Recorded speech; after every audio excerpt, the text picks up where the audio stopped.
O Bitcoin se encontra, neste exato momento, numa encruzilhada daquelas. De um lado, sinais otimistas, do outro, pessimistas. Eles se chocam e criam um ambiente de imensa incerteza. A grande pergunta é, para onde o mercado vai agora? Acontece que os dados podem ter uma resposta bem surpreendente para isso. E essa é, sem dúvida, a melhor forma de descrever o momento. É uma batalha feia, tensa, travada em torno de um nível de preço que é absolutamente crucial. Não é uma consolidação calma, não. É uma verdadeira luta pela sobrevivência da tendência. Essa é a pergunta de $1 milhão, não é? Para tentar responder, a gente precisa ir muito além das manchetes, dos achismos. É preciso mergulhar nos dados que contam a história real por trás dos gráficos.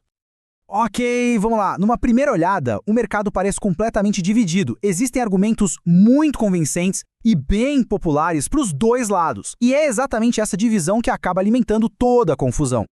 De um lado, os otimistas se apegam a alguns sinais. Um padrão técnico chamado cunha descendente, que teoricamente sugere uma alta, e o sentimento de medo extremo, que historicamente pode ser um sinal para comprar. Só que do outro lado, a coisa fica séria. Temos a ameaça da cruz da morte, um indicador bem baixista e, talvez o mais crítico, saídas gigantescas de dinheiros institucional dos ETFs. É um cenário que não bate, é totalmente contraditório. Mas e se um desses argumentos, um dos pilares da tese otimista, não for apenas fraco? E se ele estiver fundamentalmente errado? Pois é, isso mudaria o jogo completamente. Essa é a pergunta que os dados on-chain, os dados do próprio blockchain, nos forçam a fazer. Aquela narrativa que a gente ouve por aí de que os grandes investidores estão comprando sem parar para segurar o preço, bom, ela está sendo diretamente desafiada pela realidade.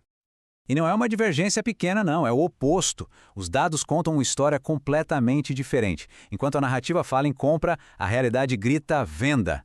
Uma onda de venda que a gente não via há tempos. E o número é de cair o queixo. Nos últimos 30 dias, investidores veteranos, aqueles chamados de detentores de longo prazo, venderam 815 mil bitcoins. Para colocar isso em perspectiva, estamos falando de quase 79 bilhões de dólares. É uma quantia astronômica que mostra a escala massiva dessa movimentação.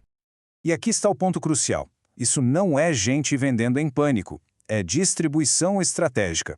Os investidores mais experientes estão de forma metódica e calculada, realizando seus lucros, aproveitando a liquidez perto dos preços mais altos que vimos recentemente. O problema é que a pressão de venda não está vindo de um lugar só. Na verdade, é uma tempestade perfeita, com ventos soprando de múltiplas direções, e cada uma com a sua própria motivação.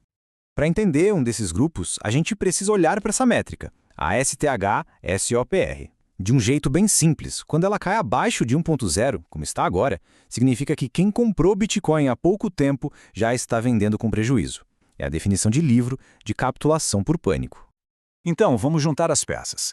Temos os investidores de curto prazo vendendo no desespero. Os de longo prazo, de forma inteligente, realizando lucros. As instituições tirando mais de $1 bilhão dos ETFs em apenas 3 dias. E para fechar o caixão, até os mineradores estão sendo forçados a vender para cobrir os custos operacionais. Ou seja, a pressão vendedora vem de todos os lados. E como se toda essa pressão interna já não fosse suficiente, alguns fatores externos estão jogando mais lenha na fogueira do medo e da incerteza, criando um verdadeiro nevoeiro no mercado. A questão aqui não é só uma preocupação normal com a economia, é a ausência completa de informações cruciais para tomar qualquer decisão. Um problema causado por um evento bem específico lá do mundo real.